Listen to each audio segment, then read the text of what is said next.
اشرح لي صدري ويسر لي امري واحلل عقدة من لساني يفقهوا قولي. ربنا آتنا في الدنيا حسنة وفي الآخرة حسنة وقنا عذاب النار. اللهم صل على سيدنا محمد وعلى آل محمد كما صليت على إبراهيم وعلى آل إبراهيم إنك حميد مجيد. اللهم بارك على محمد كما باركت على إبراهيم وعلى آل إبراهيم إنك حميد مجيد. قال الله تعالى في القرآن الكريم والفرقان المجيد: اقرأ باسم ربك الذي خلق خلق الإنسان من علق اقرأ وربك الأكرم الذي علم بالقلم.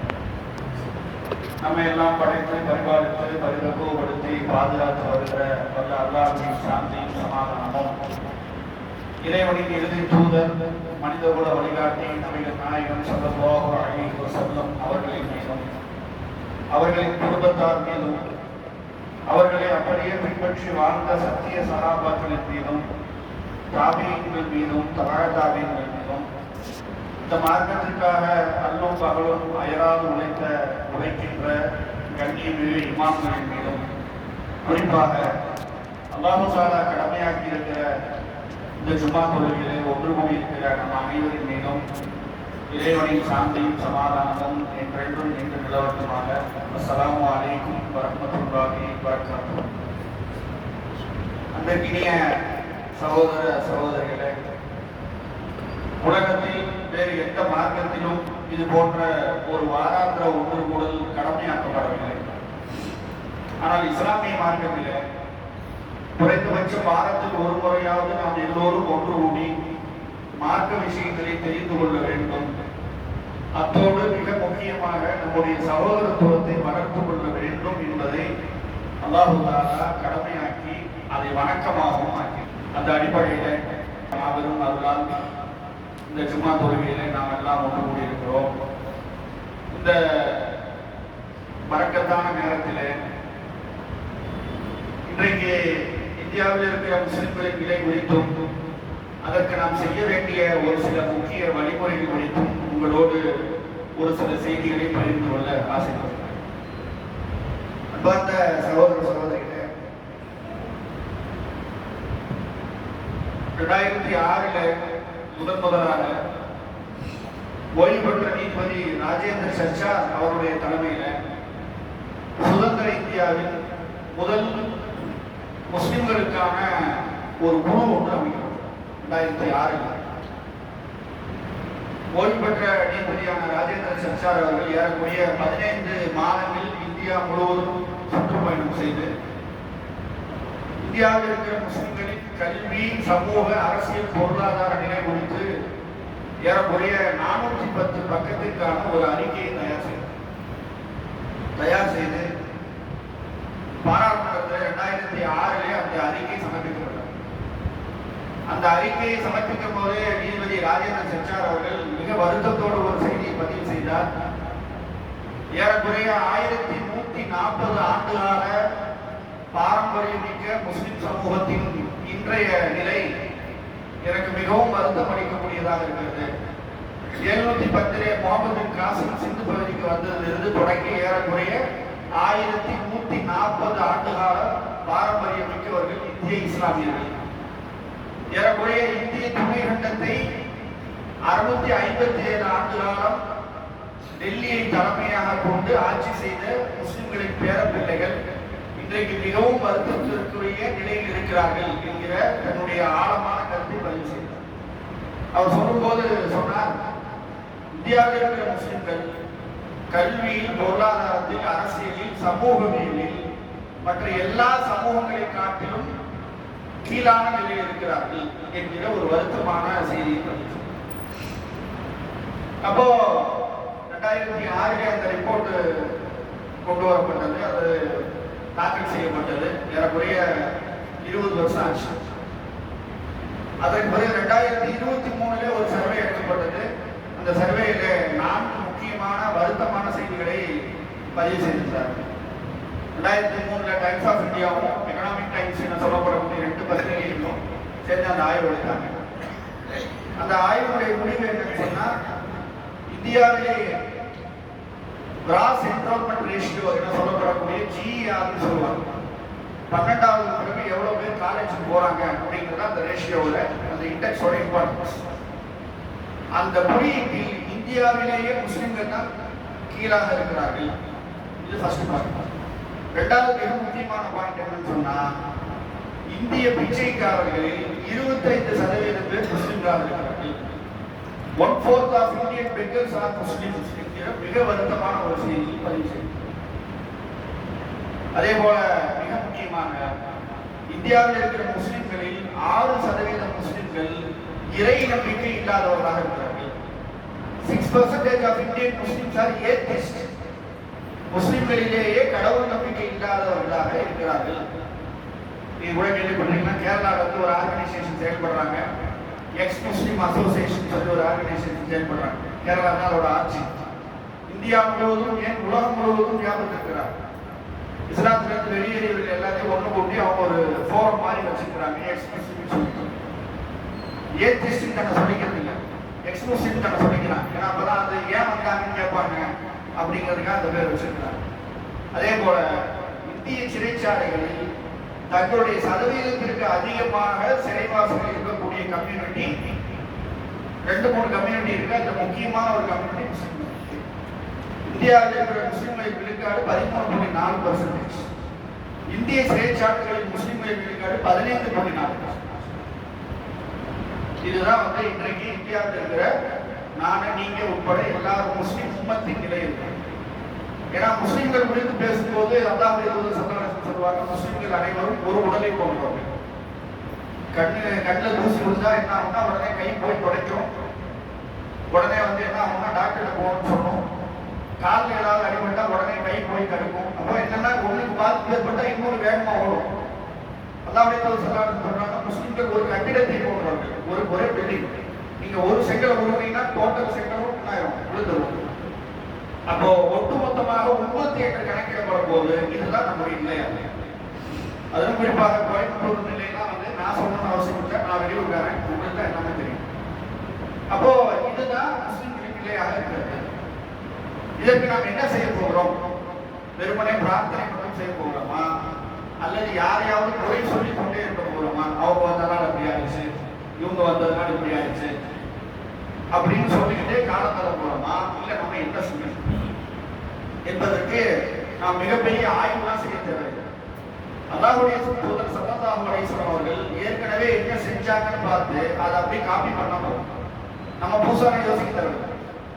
அல்லாஹ் தஆலா குர்ஆனிலே நிறைய வரலாறுகள் சொல்றான். சூரா கஸஸ் என்கிற ஒரு அத்தியாயத்தை அல்லாஹ் இறக்கியிருக்கான். வரலாறு அல்லாஹ் குர்ஆனிலே சொல்லும்போது என்ன சொல்றாங்கன்னா, நாம் நபியே நாம் உங்களுக்கு வரலாறுகளை சொல்லுகிறோம். வரலாறு சொல்வது நோக்கம் என்னன்னு சொன்னா ஒரு சுவாரஸ்யத்துக்காக அல்ல, ஒரு இன்ட்ரெஸ்டிங்காக சொல்லுகிற ஹிஸ்டரி அந்த மாதிரி சொல்லணும், அல்லது வேறு ஏதோ ஒரு காரணத்துக்காக குர்ஆனிலே அல்லாஹ் வரலாறுகளை சொல்லணும். அல்லாஹ் தெளிவா சொல்றான், அறிவுள்ளோருக்கு வரலாற்றில் படிப்பினை இருக்கிறது. வரலாறு எதுக்கு படிக்கணும்னு சொன்னா ஆர்வத்துக்காக படிக்கிறதோ, இல்லை நம்மளை பத்தி பெருமை பேசிக்கிறதுக்காக படிக்கிறதோ, நாங்கெல்லாம் யாரும் தெரியுமான்னு படிக்கிறதுக்கோ அல்ல. வரலாறின் நோக்கம் இதுக்கு முன்னாடி இந்த இஷ்யூ இருந்துச்சா, அந்த இஷ்யூக்கு என்ன சொல்யூஷன் ஃபாலோ பண்ணாங்க, அந்த சொல்யூஷனை அப்படியே காப்பி பண்ண போறோம். அல்லாஹ் குர்ஆனிலே ஒரு மிக அழகான ஒரு வார்த்தையை சொல்லுவான், காலச்சக்கரத்தை நாமே சுழற்றுகிறோம் என்கிற வார்த்தையை அல்லாஹ் சொல்றான். அப்ப நீங்க ஒரு 4000 வருஷத்துடைய வரலாறு எடுத்து பார்த்தீங்கன்னா இப்ப இருக்கிற பிரச்சனை புது பிரச்சனை அல்ல. இப்போ முஸ்லிம்கள் ஒற்றுமை இல்லாமல் இருக்கும்போது எல்லாரும் சண்டை போட்டு இருக்கிறது, அதெல்லாம் வந்து புதுசா இன்னைக்கு வந்த பிரச்சனை அல்ல, 2025 வரல. இதெல்லாம் காலகாலமாக இருக்கக்கூடிய பிரச்சனை. அப்போ அதுக்கு என்ன சொல்யூஷன் பண்ணாங்கன்னு பார்த்து அதை அப்படியே காப்பி பண்ணா போதும். இப்போ உள்ள சொல்யூஷன் கொடுக்கணும், புதுசா நம்ம எதுவும் யோசிக்கிறது. இப்போ அல்லாஹ்வுடைய தூதர் ஸல்லல்லாஹு அலைஹி வஸல்லம் அவர்கள் என்ன செஞ்சாங்க, இதை விட மோசமாக இருந்த ஒரு கம்யூனிட்டி எப்படி எம்பவர் பண்ணாங்க என்பதுதான் மிக முக்கியமான விஷயம். அதற்கு நாம் மிக முக்கியமான ஒரு புத்தகத்தை மேற்கோள் காட்ட வேண்டும். தி 100 என சொல்லப்படக்கூடிய முக்கியமான புக்கு நம்ம எல்லாரும் படிச்சிருக்கோம்.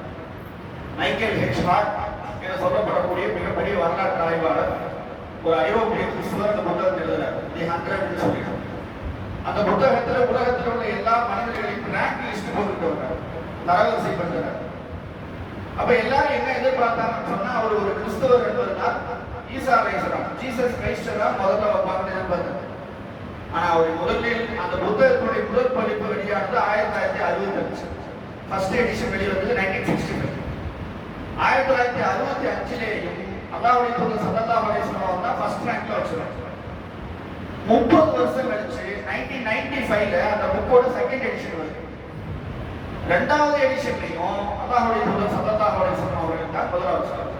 யாருடைய 30 இயர்ஸ் ரிசர்ச் கண்டினியூ ஆகிட்டே இருக்கு. அப்போ பிரஸ் மீட்ல கேட்கறாங்க, நீங்க நிறைய பேருடைய ரேங்கை மாத்திருக்கீங்க. அவர் 20 ரேங்க் 30 கொண்டு போயிருக்காரு. நிறைய பேர் ரேங்க் லிஸ்ட் தூக்கிட்டாரு, புதுசா இன்க்ளூட் பண்ணியிருக்கிறாரு, எல்லாம் பண்ணியிருக்கிறாரு. ஆனால் அல்லாஹ்வின் தூதருடைய அந்த ரேங்க் மட்டும் மாறல. அவர் ஒரு முஸ்லீமா இருந்தாருன்னா ஆமா அவர் ஃபர்ஸ்ட் ரேங்க் தான் வச்சா அவங்க கட்டாயமா அவர் இருந்திருக்கலாம். ஆனால் அவர் முஸ்லீம் அல்ல, தீவிர ஐரோப்பிய முஸ்லீம். இப்போ அவர்கிட்ட கேட்டப்ப அவர் சொன்னாரு, ஈசா நபி, அதாவது ஜீசஸ் கிரைஸ்ட் வெறும் ஆன்மீக வழிகாட்டுகளை மட்டுமே முதன்மையாக செய்தார். ஆனால் நபிகள் நாயகம் ஸல்லல்லாஹு அலைஹி வஸல்லம் அவர்கள் ஆன்மீக வழிகாட்டி மட்டுமல்ல, ஒட்டுமொத்த மனித குலத்தினுடைய எல்லா பிரச்சனைகளுக்குமான தீர்வை தந்து வந்து சென்றிருக்கிறார். அதனாலதான் நான் என்ன பண்றேன், அவருக்கு முதல் ரேங்க் தரேன் இந்த செய்தி பதிவு செய்ய. அப்ப அல்லாஹ்வுடைய தூதர் ஸல்லல்லாஹு அலைஹி வஸல்லம் அவர்கள் என்ன செஞ்சாங்க, எப்படி சஹாபாக்களை தரம் உயர்த்தினார்கள். முரளியல்லாஹு ஏறக்குறைய 11 ஆண்டு காலம் 10 லட்சம் சதுர கிலோமீட்டரை ஆட்சி செய்த மிகப்பெரிய கலீஃபா. மேற்கு வங்கத்தினுடைய முதல்வராக இருக்கக்கூடிய மம்தா பானர்ஜி அவங்க BA history MA Islamic history பண்றாங்க கல்கட்டா யூனிவர்சிட்டி. அப்ப அவங்களுடைய MA தீசிஸ் என்னன்னு சொன்னா உமர் ரலியல்லாஹு அன்ஹு அவருடைய ஆட்சி. அப்ப அவங்க கேட்கறாங்க, நீங்க MA இஸ்லாமிக் ஹிஸ்டரி எடுத்தீங்க, நம்ம படிக்க மாட்டோம் MA இஸ்லாமிக் ஹிஸ்டரி, நம்ம படிக்குமா? அது முக்கியம் இல்லாத கோர்ஸ் சொல்லிடுவோம். நம்ம படிச்சா இன்ஜினியரிங் படிப்போம், இல்லை இன்ஜினியரிங்லே AIDS மட்டும் தான் படிப்போம், வேற கோர்ஸ் படிக்க மாட்டோம். காரணம் என்னன்னு சொன்னா அதுதான் இப்போ பிரபலமா இருக்குது, அதுதான் படிக்கணும்னு சிந்தனை பண்றது. ஆனால் அவங்க MA இஸ்லாமிக் ஹிஸ்டரி படிச்சாங்க. அப்போ அவங்க சொன்னாங்க, முரளியல்லாவுடைய ஆட்சி முறை தான் என்னோட MA தீசிஸ். அப்போ அவங்க சொல்றாங்க, ஏறக்குறைய 11 ஆண்டு காலம் வெறும் லெட்டர்ஸ் மூலமாவே, இன்னைக்கு இமெயில் இருக்கு, வாட்ஸ்அப் இருக்குது, உடனே கம்யூனிகேஷன் பண்ண முடியும், டக்குனு ஃப்ரை பண்ணி போக முடியும். இந்த மாதிரியான சூழல்லாம் இல்லை, வெறும் லெட்டர்ஸ். அப்ப இருக்க டிரான்ஸ்போர்டேஷன் ஒட்டகமும் கழுதையும் தான், வேற டிரான்ஸ்போர்டேஷன் பிரச்சனையே கிடையாது. அப்போ வெறும் கடிதங்களை கொண்டு 11 ஆண்டு காலம் 10 லட்சம் சதுர கிலோமீட்டரை ஒருத்தரால் எப்படி ஆட்சி செய்ய முடியும்? அது எந்த டிஸ்பியூட்டும் இல்லாம. இன்னைக்கு 10 பேரை வச்சு நம்மளால சமாளிக்க முடியல. 10 லட்சம் சதுர கிலோமீட்டர் வெவ்வேறு இனக்குழு, எல்லாருமே முஸ்லிம்கள் அல்ல, எல்லாம் புதுசா இஸ்லாத்துக்கு வந்தவங்க. மிக கடுமையான 2 போர்கள், பேட்டில் ஆஃப் கதீசியா, பேட்டில் ஆஃப் எர்முக், 2 மிக முக்கியமான போர். ரோம பேரரசை எடுத்து போரிட்டாரு, பாரசீக பேரரசை எடுத்து போரிட்டாரு. உலக வரலாற்றின் முதலாக பைத்துல் முகத்தஸ் இஸ்லாமிய ஆட்சி கீழ் வருது 636ல. இவ்வளவு வேலை எப்படி ஒருத்தரால் பார்க்க முடிச்சு? அவர் மிக திறமையான மனிதராக இருந்திருப்பாரு அப்படின்னு சொல்றாங்க. ஆனா உமர் ரலியல்லாஹு அன்ஹு சொல்றாங்க, நான் யாருக்கு தெரியுமா, எனக்கு ஒழுங்கா ஒட்டகம் கூட மேய்க்க தெரியாது. எங்க அத்தா என்ன பண்ணுவாருன்னு சொன்னா, ஒழுங்கா ஒட்டகம் மேய்க்க தெரியாதுன்னு திட்டுவார். அப்போ ஒழுங்காக ஒட்டகம் கூட மேய்க்க தெரியாதுன்னு அவரே ஒத்துக் கொள்றாரு. முறை இல்லாமல் ஒத்துக்கிறாங்க. அப்படிப்பட்ட ஒருவர் எப்படி இவ்வளவு மேய்ச்சிருந்து ஆட்சியாளராக மாறி போனார்? அதுவும் 100 வருஷம் இல்லை. இந்த டிரான்ஸ்ஃபர்மேஷன் நடந்தது 100 இயர்ஸ் எடுத்துக்கிறாங்க. வெறும் 23 ஆண்டுகளில் இவ்வளவு பெரிய மாற்றம் எப்படி வந்துச்சு? அல்லாஹ்வுடைய தூதர் ஸல்லல்லாஹு அலைஹி வஸல்லம் என்ன பண்ணாங்க? அதுதான் நாம் படிக்க வேண்டிய மிக முக்கியமான விஷயம். நாம் தொடர்ச்சியாக என்ன செய்யறோம்னு சொன்னா, அல்லாஹ்வுடைய தூதர் ஸல்லல்லாஹு அலைஹி வஸல்லம் அவர்களை ஆன்மீக தலைவராக மட்டுமே ஏற்றுக்கொள்கிறோம். ரசூல் ஸல்லல்லாஹு அலைஹி வஸல்லம் எப்படி தொழுதாங்க, எப்படி நோன்பு வச்சாங்க, எப்படி ஜகாத் கொடுத்தாங்க, எப்படி ஹஜ்ஜுக்கு போனாங்க, விரல ஆட்டினாங்களா இல்லையா, போட்டாங்களா இல்லையானே நம்ம டிபேட் போகுது. அதனாலதான் முஸ்லிம் சமூகத்தின் பிரச்சனைகள் அப்படியே வித்தோட்டாங்க, இல்லாட்டி அதிகமாகும், குறையும். ரசூல் ஸல்லல்லாஹு என்ன பண்ணாங்கன்னு சொன்னா, ரசூலுல்லாஹி ஸல்லல்லாஹு அலைஹி வஸல்லம் அவர்கள் 4 வகையான ஆற்றல்களை சஹாபாக்களுக்கு மேம்படுத்தினார்கள். 4 வகையான வலிமையை மேம்படுத்தினார்கள். முதல் வலிமை என்னன்னு சொன்னா ஆன்மீக வலிமை. சஹாபாக்களுடைய அந்த ஸ்பிரிச்சுவல் எனர்ஜியை அப்படி இம்ப்ரூவ் பண்ணு. இது முதல் விஷயம். இரண்டாவது மிக முக்கியமான விஷயம், சஹாபாக்களுடைய கல்வி அறிவு வலிமையை மேம்படுத்தினார்கள். எஜுகேஷன் மூலமா அவங்களுடைய எம்பவர்மெண்ட்டை டெவலப் பண்ணாங்க. மூன்றாவது பொருளாதார வலிமை. சஹாபாக்களை பொருளாதார ரீதியாக தரம் உயர்த்தினார்கள். நான்காவது கலாச்சார வலிமை. இருக்கிறதுலே ஹை கல்ச்சர்ஸ் வந்து என்ன பண்ணாங்க, டெவலப் பண்ணாங்க. நம்ம எல்லாருக்கும் தெரியும், இந்தியாவிலேயே முதன்முதலாக இஸ்லாத்தை ஏற்றுக்கொண்டவர் சேரமான பெருமான் என்கிற மன்னர். அவர் வந்து பக்கத்தில் கொடுகலூர்ல தான் வஃபாத்தார். அவர் தான் அவர் நேட்டிவ் இருந்தாங்க. நீங்க இன்றைக்கு போனாலும் இந்தியாவிலேயே முதன்முதலாக கட்டப்பட்ட அந்த ஜும்மா பள்ளியை நம்மளால பார்க்க முடியும். அப்ப அவர் எப்படி இஸ்லாத்துக்கு வர்றாரு? அவருக்கு மிகப்பெரிய உரை நிகழ்த்தப்பட்டுச்சா, அல்லது அல்லாஹ் என்றால் யாருன்னு தாவா நோட்டீஸ் கொடுக்கப்பட்டுச்சா, இல்ல குர்ஆனுடைய தமிழ் மொழிபெயர்ப்பு கொடுக்கப்பட்டுச்சா? எதுவுமே பண்ணல. இன்னைக்கு ஏன் வந்து இஸ்லாத்தை ஏற்றுக்கொள்கிற அல்லது இஸ்லாத்தை நோக்கி தாவி வருகிற மக்களுடைய எண்ணிக்கை கம்மியா இருக்கு? ஏனென்றால் நம்மகிட்ட இருந்து உயர்ந்த கலாச்சாரங்கள் வெளிப்படுறது இல்லை, நம்மகிட்ட இருந்து ஹை கல்ச்சர் வந்து வெளிப்படுறது. ஆனால் அவர் எப்படி இஸ்லாத்துக்கு வர்றாருன்னா, அப்போது வந்த அந்த அரேபிய வணிகர்கள் ரொம்ப ஹை குவாலிட்டியான கல்ச்சர் வெளிப்படுத்துறாங்க. அங்க உள்ள வணிகர்கள் கேட்கிறாங்க, நீங்க இதுக்கு முன்னாடி பல தடவை வந்திருக்கிறீங்க, ஆனா உங்கள்கிட்ட அப்படியெல்லாம் ஒரு நேர்மை இல்லை. ஆனா இந்த தடவை வரும்போது உச்சகட்டமான நல்ல பழக்கங்கள் மட்டும் இருக்குது, என்ன காரணம் அப்படின்னு கேட்டப்போ அவங்க சொல்றாங்க, அந்த அரேபிய வணிக கூட்டம் சொல்லுது, எங்களிடத்தில் ஒரு தூதர் வந்திருக்கிறார், அவர் எங்களை பண்படுத்துகிறார், எங்களுடைய உயர்வான கலாச்சாரங்களை மேம்படுத்துகிறார், அவரை பார்த்து நாங்கள் நிறைய கற்றுக்கிறோம், நாங்கள் அதை அப்படியே அப்ளை பண்றோம், எங்களுக்கு வந்து நீங்க வந்து இங்க வாழ்ந்துட்டு போனா பார்த்தாலும் மறுமையில ஜெயிக்கணும்னு சொல்லி தராரு. அப்போ உயர்வான கலாச்சாரம் வெளிப்பட்டது. கொத்து கொத்தாக மக்கள் இஸ்லாத்தை நோக்கி ஏற்றுக்கொண்டார்கள்.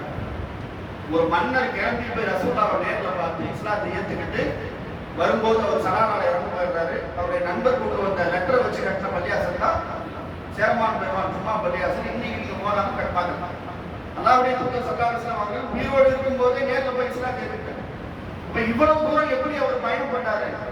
இங்கிருந்து அல்பலீது போய் அல்பலீதுல இருந்து மதீனாக்கு போய் எவ்வளவு பெரிய டிராவல், எப்படி? காரணம் என்னன்னா, முஸ்லிம்கள் இடத்துல உயர்வான அகலாக், உயர்வான நற்குணங்கள். அப்ப இந்த 4 வகையான ஆட்களை நாம் மேம்படுத்த வேண்டும். முதல் வகையான விஷயம் ஆன்மீக வலிமை.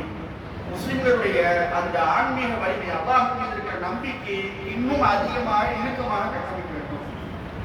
இரண்டாவது மிக முக்கியமான விஷயம் அறிவு வலிமை. முஸ்லிம்களுடைய அறிவாற்றலை மேம்படுத்த வேண்டும். மூன்றாவது முஸ்லிம்களுடைய பொருளாதார வலிமை மேம்படுத்த.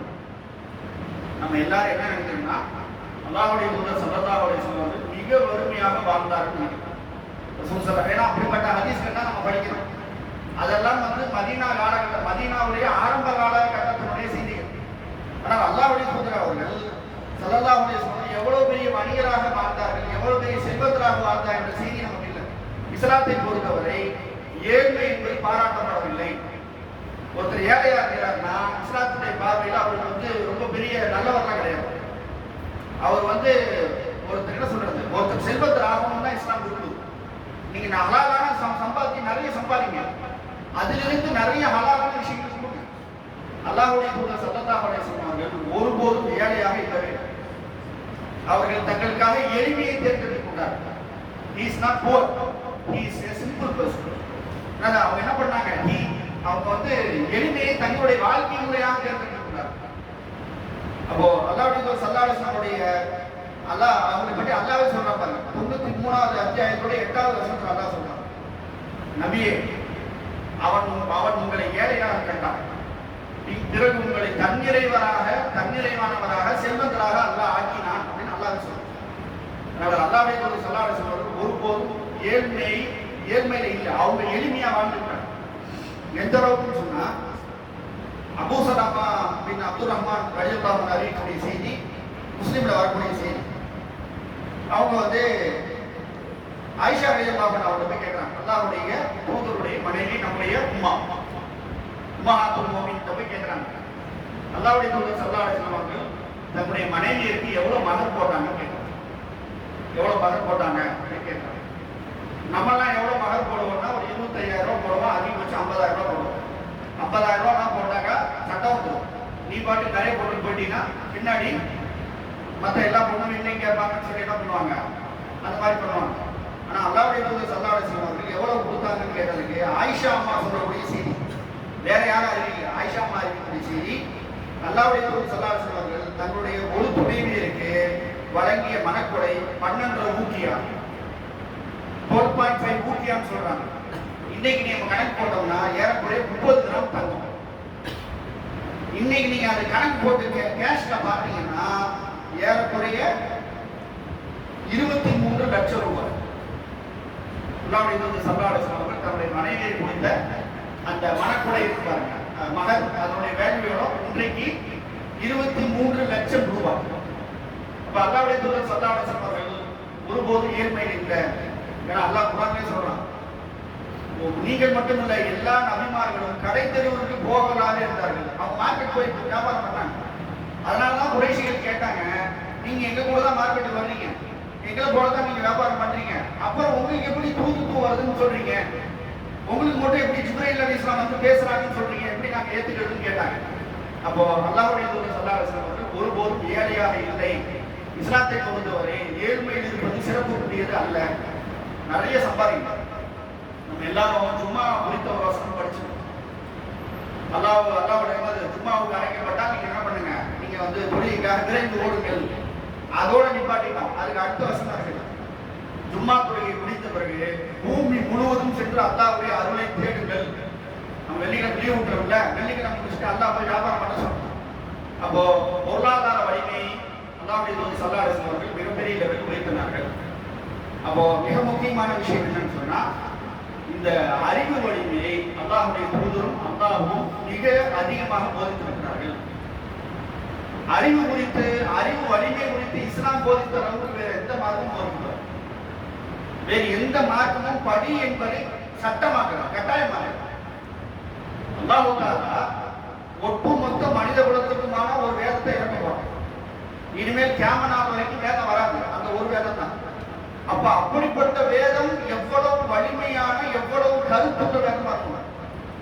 அந்த வேதத்தினுடைய முதல் வசனத்தை அல்லாஹ் எப்படி இறக்காம, முதல் வசனம் என்பது அல்லாஹ் இறக்கக்கூடிய தீக்கிற படி, ரீட் எடுக்கிறான், ரீட், ரிசர்ச், அனலைஸ். நீங்க இங்கிலீஷ்ல டிரான்ஸ்லேஷன் பாத்தீங்கன்னா அந்த மாதிரி. அப்போ படிப்பது குறித்து இஸ்லாம் போதித்த அளவுக்கு வேற யார் போதிக்க. ஆனால் இன்றைக்கு இந்தியாவிலேயே 12th முடிச்சு காலேஜ் போற முஸ்லிம்களுடைய எண்ணிக்கை இந்தியாவிலே ரொம்ப லோவஸ்ட். வெறும் 1.8% தான். இந்தியாவில் இருக்கிற முஸ்லிம்கள்ல 12வது படிக்கிறவங்க 100 பேர்னா வெறும் 2 பேர் மட்டும் தான் காலேஜ் போறோம். அப்போ என்னன்னு சொல்லி சொன்னாங்க, நம்ம என்ன பண்ணணும், நம்ம வந்து இஸ்லாம் கூறக்கூடிய அந்த கல்வி குறித்தான அந்த விஷயத்தை முக்கியத்துவம் செலுத்தணும். அதே போல அல்லாஹ் தஆலா 39வது அத்தியாயத்துல 9வது வசனத்துல அல்லாஹ் சொல்றாங்க பாருங்க, கற்றோரும் கல்லாதவரும் சமமாக மாட்டார்கள். இஸ்லாத்தை பொறுத்தவரை இஸ்லாம் வந்து ஏற்றத்தாழ்வை ஒழிக்க வேண்டுமா. அல்லாஹ்வுடைய தூதர் ஸல்லல்லாஹு அலைஹி வஸல்லம் சொல்றாங்க, கருப்பரை விட வெள்ளையரோ, வெள்ளையரை விட கருப்பரோ எந்த விதத்திலும் சிறந்தவர் அல்ல என்கிற செய்தி நம்ம எல்லாம் படிச்சோம். ஆனால் அல்லாஹ் தஆலாவே ஒரு விஷயத்தை சொல்றான், கற்றவரும் கல்லாதவரும் சமமாவார்கள். நல்லா கேட்கலாம்.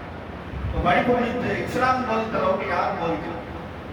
இப்போ இஸ்லாம் வந்து எஜுகேஷன்னா என்னன்னு சொல்லுது, இஸ்லாம் வந்து கல்வி குறித்து என்ன பார்வையை முன்வைக்குது என்று நாம் புரிந்து கொள்ள வேண்டும். படிக்கிறதுனா வந்துட்டு எல்லாரும் போய் எல்லா காலேஜும் படி, எல்லாம் படிக்கிறது அல்ல.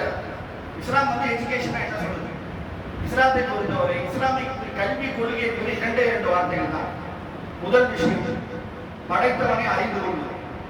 இரண்டாவது, படைப்புகளை ஆய்வு செய்வது. ஃபர்ஸ்ட் என்னன்னு சொன்னா, நோ த கிரியேட்டர். நீ எதுக்காக வந்த, உன்னை யார் படைச்சா, நீ என்ன வேலை பார்க்க போற, என்ன நரகம் என்ன என்னன்ற எல்லா செய்தியும் முதல் அந்த குழந்தைக்கு சொல்லப்படும். இரண்டாவது, படைப்புகளை ஆய்வு செய்வது. எல்லா படைப்புகளையும் ஆய்வு செய்ய சொல்றாங்க. இன்னபி ஹல்கி சமாவாதிங்கிற வசனத்துல அல்லாஹ் எல்லாத்தையும் சொல்றான். வானத்தை பாரு, பூமியை பாரு, கடலை பாரு, கப்பலை பாரு, எல்லாத்தையும் ஆய்வு செய்து சொல்றான். ஆனால் இன்றைக்கு முஸ்லிம்களுடைய அந்த கல்வி நிலை என்பது மிக மோசமாக இருக்கிறது.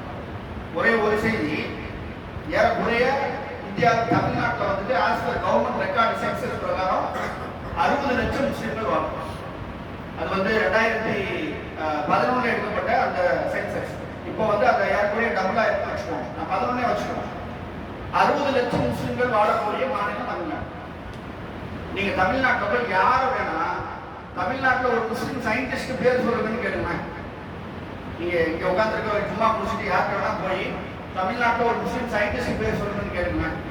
எல்லாரும் யூனிஃபார்மா ஒரே ஒருத்தர் பேர் தான் சொல்லுவாங்க, அவரும் வஃபாத்தாங்க. அப்போ ஏறக்குறைய 60 லட்சம் பேர் வாழ்றோம், ஒரே ஒரு சயின்டிஸ்ட் பேரை ஆனால் இஸ்லாமிய நிலப்பரப்பு முழுக்குவதுமே சயின்டிஸ்டா தான் இருந்தாங்க. கிபி 813 கலீஃபா ஹாரூன் ரஷீத் பைத்துல் ஹிக்மான்னு சொல்லக்கூடிய மிகப்பெரிய ஒரு பல்கலைக்கழகத்தை கட்டுறாரு. பஞ்சாப் ஏறக்குறைய லட்சக்கணக்கான சயின்டிஸ்ட் வந்து உருவாகி வர்றாங்க. மருத்துவத்தின் தந்தை இமாம் இப்னு சீனா ஒரு ஆலிம். ரோபோ, நீங்க அந்த ரோபோட்டிக்ஸ் எல்லாம் பெருசா பேசுறோம், அதனுடைய தந்தைன்னு சொல்லக்கூடிய இமாம் அல் ஜஸாரி, அவர் யாரு? அவர் வந்துட்டு ஒரு ஆலிம். முதல்ல மனுஷனால பறக்க முடியும்னு சொன்னவர் யாரு? அவர் ஒரு ஆலிம், இமாம் இப்னு ஃபர்னாஸ். அதே போல என்ன சொல்றது, இந்த ஃபாதர் ஆஃப் கெமிஸ்ட்ரின்னு சொல்லுவாங்க, சல்ஃபியூரிக் ஆசிட் கண்டுபிடிச்சவர் இஸ்மாயில் அல் ஜஸாரி. அப்போ லட்சக்கணக்கான சயின்டிஸ்ட் உருவாகி வந்திருக்கிறாங்க இதுக்கு முன்னாடி. அது காரணம் என்னன்னு சொன்னா தெளிவாக விளக்கப்படுச்சு. நீ முதல் விஷயம் படைப்பவனை அறிந்து கொள்ளணும், இரண்டாவது படைப்பொருளை ஆய்வு செய்யணும். இப்ப நம்மள ரெண்டு சிக்கலுமே இருக்கு. படைத்தவனை நம்ம அறிந்து கொள்ள முழுசா, படைப்பொருளையும் ஆய்வு செய்யணும். முழுவதுமாக எம்ப்ளாயிங் சொசைட்டியா மாறி போயிருக்கு. முழுவதுமாக எல்லாரும் வேலையாளு, பணியாளு, மாத ஊதியத்துக்கு வேலை செய்யக்கூடிய பணியாட்களை உருவாக்கி. முதல் விஷயம் என்னன்னு சொன்னாக்கா, நம்முடைய குழந்தைகள் எல்கேஜி படிச்சாலும் சரி, 12th டிகிரி மாஸ்டர்ஸ் இது பண்ணாலும் சரி, கம்பல்சரி மார்க்க கல்வியோட தான் படிக்கணும் என்பதை பெற்றோர்கள் உறுதி செய்ய வேண்டும்.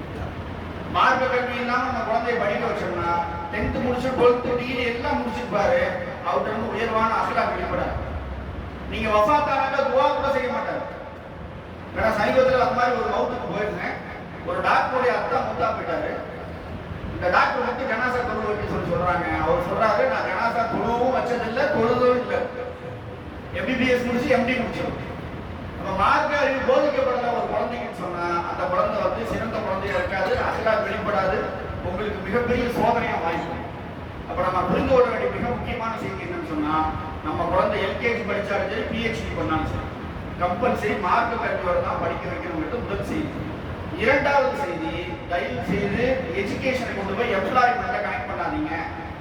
கல்வியின் நோக்கம் வேலை வாய்ப்பை பெறுவது அல்ல, கல்வியின் நோக்கம் அதிகாரத்தை அடைவது.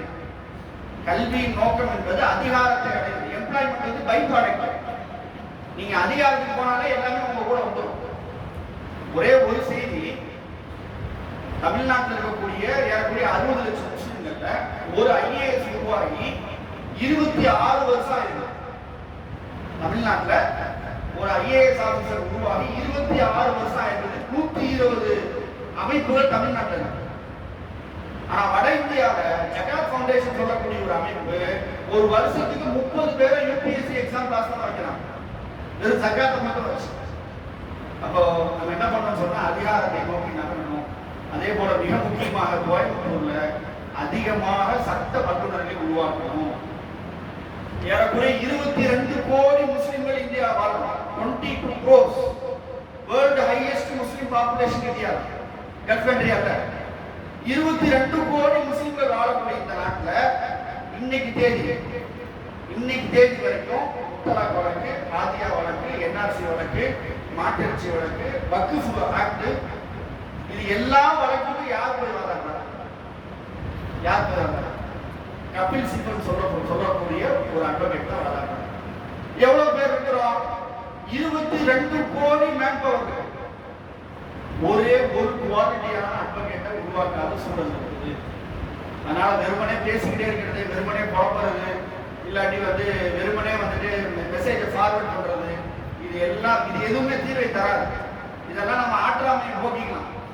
அவங்க அப்படியா இருப்பாங்க, இவங்க அப்படியா இருப்பாங்க, யாரும் வந்து நம்ம காப்பாற்ற மாட்டாங்க. அல்லாஹ் தரு. நம்ம முழுவதுமா அல்லாஹ்ட்ட சரணடையணும். நம்மளை எம்பவர் பண்ணிக்கணும். நம்ம தரப்படுத்திக்கல, நம்ம டெவலப் பண்ணிக்கலன்னு சொன்னாக்கா நம்முடைய அடுத்த தலைமுறை மிகப்பெரிய சங்கடத்துக்கு உள்ளாக நேரிடும். அல்லாஹ் தஆலா அது எல்லாவற்றிலிருந்தும் நம்மை பாதுகாக்க வேண்டும். நம்முடைய குழந்தைகளை, குறிப்பாக ஆண் பிள்ளைகளை 26 வயசு வரைக்கும் படிக்க வைக்கணும், பிஹெச்டி வரைக்கும் படிக்க வைக்கணும். ஒரு டிகிரியோட தயவு செய்து நிப்பாட்டி வேலைக்கு அனுப்பாதீங்க. முஸ்லிம் சமூகத்தில் ஏற்பட்டிருக்க எல்லா பிரச்சனைக்குமான காரணம், முஸ்லிம் சமூகத்தில் எல்லாரும் தனித்தனியா பணக்காரங்களா இருக்கிறாங்க. மொத்தமாக கம்யூனிட்டி பரிதாபமாக இருக்கு, என்னை சேர்த்து. அதனால நம்ம எல்லாவற்றையும் மாற்றி அமைக்க வேண்டும். அல்லாஹ் தஆலா அதற்கான எல்லா வாய்ப்புகளையும் நமக்கு தர வேண்டும். குறிப்பாக நம்ம எல்லோரும் மரணிக்கிற போது லா இலாஹ இல்லல்லாஹ் முஹம்மது ரசூலுல்லாஹ் என்ற கலிமாவோடு மரணிக்கிற வாய்ப்பை வல்ல இறைவன் உங்களுக்கும் எனக்கும் வழங்க வேண்டும் என துஆ செய்து இந்த உரையை நிறைவு செய்கிறேன். வாஹிர் தாவானா அல்ஹம்துலில்லாஹி ரப்பில் ஆலமீன். அஸ்ஸலாமு அலைக்கும் வரஹ்மத்துல்லாஹி.